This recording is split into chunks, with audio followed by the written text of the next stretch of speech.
Hi guys, welcome to cricket Venkatesh. So Namibia పైన 93 runs తేడాతో India విజయం సాధించింది. బాగానే ఉంది. And there were some very good performance from Ishan Kishan, 61 with 250 strike rate, 254 strike rate. Hardik Pandya నుంచి ఆల్రౌండ్ పర్ఫార్మెన్స్, 2 వికెట్లు, ఒక quick fire 50. And Varun Chakravarthy 3 wickets in just 2 అవర్స్లో 3 వికెట్స్ తీశాడు. సో అంత బాగానే ఉంది. కానీ ఎక్కడో మనకి కొంచెం ఇబ్బందికరంగా అనిపించింది. ఎందుకంటే నమీబియా స్పిన్నర్స్ని ఆడడంలో మన బ్యాటర్స్ చాలా ఇబ్బంది పడ్డారు. అంతకుముందు అమెరికా స్పిన్నర్స్ని ఆడడానికి కూడా ఇబ్బంది పడ్డారు. ఫాస్ట్ బౌలర్స్ బాగానే ఆడుతున్నారు, స్పిన్నర్స్ దగ్గరికి వచ్చేసరికి తడబడుతున్నారు. ఎరాస్మస్కి 4 వికెట్లు వచ్చినాయి. అతని బౌలింగ్ చాలా ఆక్వర్డ్గా, వెరైటీగా ఉంది, బాగానే ఉంది. కొంచెం ఉస్మాన్ తారిక్ వ్యవహారం కనిపించింది, సైడ్ ఆర్మ్ బౌలింగ్. కానీ అది కాదు అక్కడ.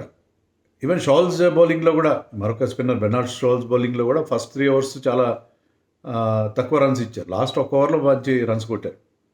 సో స్పిన్నర్స్ని ఆడడానికి తరబడుతున్నారు మన వాళ్ళు. బౌలింగ్లో కూడా నమీబియా 10 ఓవర్స్ వరకు they were very much in the game. అంటే వాళ్ళ రన్ రేట్ 9.5 అలా ఉంది 10 ఓవర్స్ వరకు. సో వాళ్ళు అంటే వికెట్స్ కనుక ఉంటే they might have gone for the target. Varun Chakravarthy టపటపా 3 వికెట్లు తీశాడు కాబట్టి వాళ్ళ చేజ్ ఏమాత్రం ముందుకు సాగలేదు. బట్ ఎట్ వన్ పాయింట్ వాళ్ళు, ఎందుకంటే they were hitting those big sixers, కొంచెం వాళ్ళు ఇంటెంట్ కనిపించింది వాళ్ళ దగ్గర.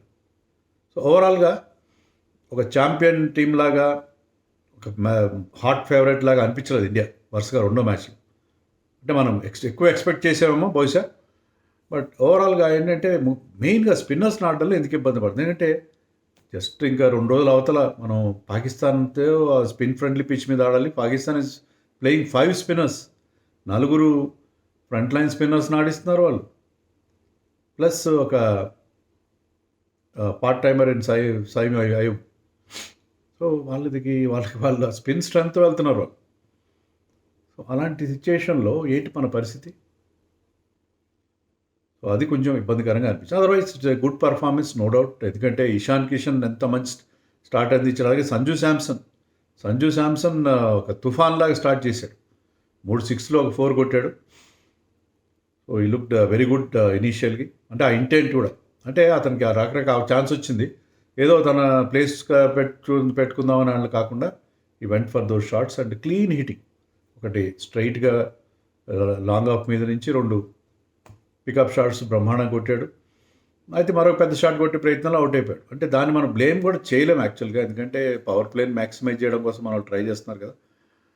దాంట్లో కొంతసేపు ఉంటే బాగుండేది, ఎందుకంటే ఆ ఓవర్లో రన్స్ వచ్చిన తర్వాత. But that is why that is how Sanju plays. Sanju out అయిన తర్వాత ఇషాన్ కిషన్ విజృంభించాడు మామూలుగా. వరుస పెట్టి 6లు బాధ పారేశాడు. అతను టైమింగ్ బాగుంది, టైమింగ్ కాకపోతే he's middling everything these days, man in form. And ఆ పవర్ కూడా ఉంది అతని దగ్గర, pocket rocket. So Ishan Kishan 250 strike రేట్తో 6లు 4లు దంచి పారేశాడు. సో ఇషాన్ కిషన్ ఆడిన తీరు నిజంగా వెరీ నైస్. మనం అనుకున్నట్టుగానే changes, Sanju came in place of Abhishek. గమ్మత్ ఏంటంటే అభిషేక్ శర్మ గురించి ఒక మాట సూర్యకుమార్ ఏం చెప్పాడంటే, he might miss a match or 2 అన్నాడు. అంటే పాకిస్తాన్ మ్యాచ్లో కూడా ఆడతాను టాస్ టైంలో అలా అన్నాడు సూర్యకుమార్. లేదా టాక్టికల్గా అలా అంటున్నారు, అభిషేక్ ఆడకపోవచ్చు అన్నట్టుగా ఒక ఇంప్రెషన్ ఇస్తున్నారు. Abhishek was there in the డగౌట్లో కూర్చున్నాడు, ఈజ్ లుకింగ్ చీర్ఫుల్. అదేం లేదు, రికవర్ అవుతాడు. అది మరి మ్యాచ్ ఆర్ 2 ఇంకా రెడీ కాలేదన్నాడు. కానీ అది టాక్టికల్గా అన్నాడో లేకపోతే నిజంగానే పాకిస్తాన్తో మ్యాచ్ మిస్ అవుతాడో మనకు తెలీదు. అలాగే బుమ్రా వచ్చాడు సిరాజ్ ప్లేస్లో. And even Bumrah looked in good rhythm, మంచి క్యాచ్ కూడా పట్టాడు. సో సంజు ఇన్నింగ్స్ అయిన తర్వాత it was Ishan Kishan all the way. And Tilak Varma అతనికి సపోర్ట్ ఇచ్చాడు. ఇషాన్ కిషన్ మరి అదే స్టైల్లో మరి పెద్ద షాట్లు ఆడే ప్రయత్నంలో 61కి డీప్లో క్యాచ్ ఇచ్చి అవుట్ అయిపోయాడు. But before that entertain the crowd like anything. దానివల్ల ఏంటంటే మనం పవర్ ప్లేలో 86 కొట్టాం, 86 ఫర్ 1. India highest in power play అంటది. నమీబియా మీద వచ్చిన రికార్డే కదా. అలాగే 100 6.5 ఓవర్స్లో 100 అయిపోయింది. అది T20 వరల్డ్ కప్స్లో అది హైయెస్ట్ 100 ఫాస్టెస్ట్ 100. సో అంతా బాగానే ఉంది, అంతా బాగానే ఉంది. బట్ ఇషాన్ కిషన్ అవుట్ అయిన తర్వాత ఇన్నింగ్స్ కుంటుపడి స్లో అయ్యి, ఇప్పటికి పవర్ ప్లే అయిపోయింది కదా, స్పిన్నర్స్ వచ్చారు. తర్వాత హార్దిక్ పాండ్యా, ఇషాన్ కిషన్ వాళ్ళు కాస్త హార్దిక్ పాండ్యా కాదు సార్, ముందు సూర్యకుమార్, ఇషాన్ కిషన్ కూడా కాదు, Tilak Varma, they could not get going. ఇద్దరికిద్దరు కాస్త స్లో అయిపోయారు. Spinners were calling the shots. Erasmus ఎలాంటి బౌలింగ్ వేస్తున్నాడంటే, అంపైర్ అయితే అతను ఒకసారి డెడ్ బాల్ డిక్లేర్ చేశాడు. ఎందుకంటే చాలా పాపింగ్ క్రిస్కి చాలా వెనక నుంచి బౌలింగ్ వేస్తున్నాడు. పాపింగ్ క్రిస్ దాటితే నో బాల్, కానీ వెనక నుంచి వేయచ్చు యాక్చువల్లీ. మరి ఎంపైర్ ఎందుకునో రాడ్ టక్కర్ సెడ్ డెడ్ బాల్. మరోసారి యాక్చువల్గా తిలక్ వర్మ అవుట్ ఇచ్చినప్పుడు అలాంటి డెలివరీ వేశాడు. కానీ జనరల్గా కాంపిటేటర్స్ కూడా చెప్పింది ఏంటంటే, అంపైర్ కనబడాలి, ఫుల్ వ్యూ ఆఫ్ ఎంపైర్ ఉండాలి బౌలర్ అన్నాడు. అక్కడ ఆ పాయింట్లో అక్కడి నుంచి అది కూడా వెనక నుంచి చేసినా కూడా అంపైర్కి is in full view of the umpire, that is who is at the non striker set.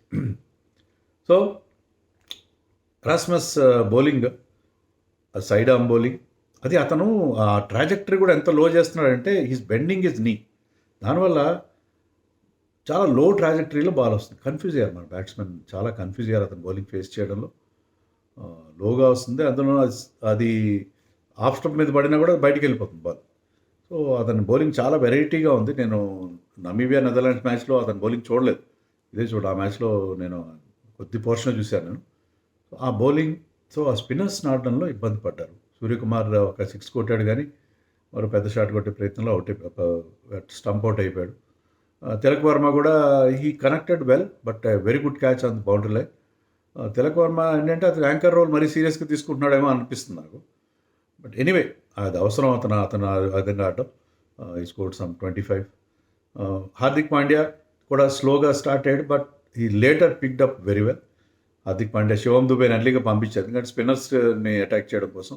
ఒక 6 కొట్టాడు, లాస్ట్లో 4 కొట్టాడు. శివం దుబే కూడా పెద్ద బౌండరీలు కొట్టలేదు, బట్ హార్దిక్ పాండ్యా ఒక మంచి 180 స్ట్రైక్ రేట్తో ఈ స్కోర్డ్ 50. అది దానివల్ల ఇండియాకి ఆ మొమెంటం వచ్చింది. బట్ హార్దిక్ అవుట్ అయిన తర్వాత వికెట్లు టప్ పడిపోయినాయి. ఈవెన్ వాళ్ళ పేస్ బౌలర్స్ కూడా వాళ్ళు యార్కర్స్ బ్రహ్మాండంగా ఎగ్జిక్యూట్ చేశారు. They are nailing those yorkers very well. So very very disciplined bowling performance by Namibia. ఎందుకంటే ఒక స్టేజ్లో 300 వచ్చేట్టుగా అనిపించింది. ఎప్పుడైతే 6.5 ఓవర్స్లో మీకు 100 వచ్చిందో, ఇషాన్ కిషన్ ఉంటే 300 వచ్చి ఉండేది. సో అభిషేక్ లేకుండా 300 కొట్టేట్టుగా ఉన్నారేమో అనుకున్నాను నేను.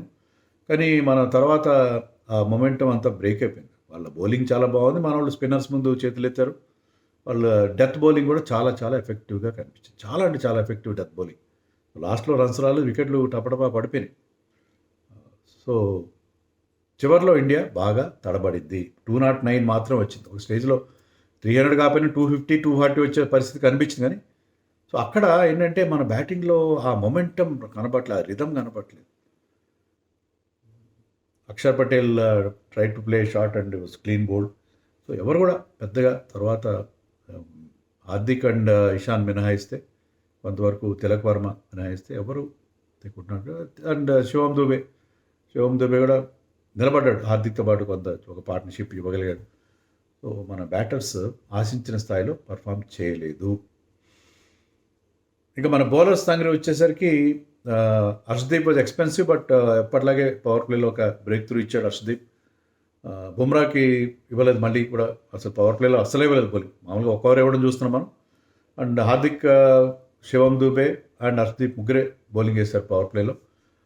తర్వాత వరుణ్ రాగానే వచ్చి రావడంతో మళ్ళీ సెకండ్ వికెట్ ఇచ్చాడు.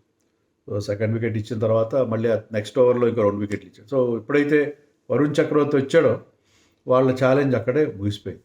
అంతవరకు ఓపెనర్స్ ఇద్దరు ఐ థింక్ పవర్ ప్లేలో 53 for 1 వాళ్ళు ఓపెనర్స్ బాగా బ్యాటింగ్ చేశారు. తర్వాత ఎరాస్మస్ వచ్చి అక్షర్ పటేల్ బౌలింగ్లో వరుసగా 2 6లు కొట్టాడు. సో వాళ్ళు ఆ ఛాలెంజ్ని బాగానే వాళ్ళ ప్రయత్నం అయితే వాళ్ళు చేశారు. అక్షర్ కూడా ఫస్ట్ ఓవర్లో రన్స్ ఇచ్చిన తర్వాత ఈ came back strongly and picked up couple of wickets. So ఎప్పుడైతే వరుణ్ చక్రవర్తి, అక్షర్ వికెట్స్ తీశారో వాళ్ళ ఛాలెంజ్ ముగిసిపోయింది. Bumrah was very good. Bumrah చాలా మంచి రిథంలో కనిపించాడు. లాస్ట్లో మంచి యార్కర్తో, పర్ఫెక్ట్ యార్కర్తో వికెట్ కూడా తీశాడు. అండ్ చాలా ఎకనామికల్గా, చాలా యాక్యురేట్గా బౌలింగ్ వేసి బౌన్సర్స్ వేశాడు. ఒకటి నో బాల్ పడినా కూడా ఓవరాల్గా బుమ్రా మరి లాస్ట్ మ్యాచ్ ఆడకుండా కంబ్యాక్ అయినప్పుడు మంచి రిధంలో కనిపించింది. అది ఇండియాకి చాలా పెద్ద పాజిటివ్ దీంట్లో. అండ్ హార్దిక్ పాండ్యా డిఫరెంట్ ఫేజెస్లో బౌలింగ్ వేయగలను. అలాగే లాస్ట్లో 2 వికెట్లు తీశాడు. It was an hat trick also.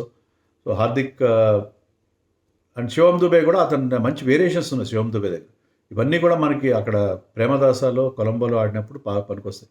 Harshdeep bowled some slower balls very well. Arshdeep, Hardik Pandya and Shivam Dube. ఆ స్లోయర్ వన్స్, ఆ కటర్స్ చాలా ఇంపార్టెంట్.